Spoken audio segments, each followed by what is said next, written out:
Et si tu vois que dans ta vie, tu agis avec trop d'espérance, en étant trop sûr de toi, en se disant que peu importe ce que je fais, dans tous les cas, Dieu me pardonnera, il y a un problème, il y a un équilibre à avoir.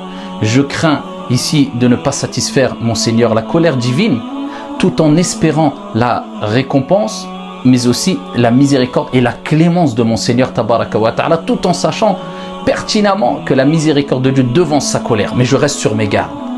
Et de ce qu'on leur a donné, eh bien, ils dépensent. Et regardez, souvent Allah subhanahu wa ta'ala dans le Coran, il lie la prière avec l'aumône, que ce soit l'aumône surérogatoire ou la zakat, l'aumône obligatoire.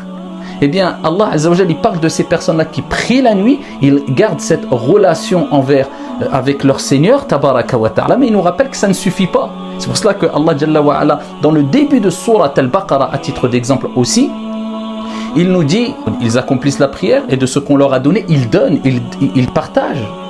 Donc il nous montre que avoir cette relation avec son Seigneur est importante, mais ça ne suffit pas. Parce que l'islam t'appelle à avoir deux relations. La relation bonne et pure et saine avec ton Seigneur et une bonne relation avec les gens. Et l'un ne va pas sans l'autre.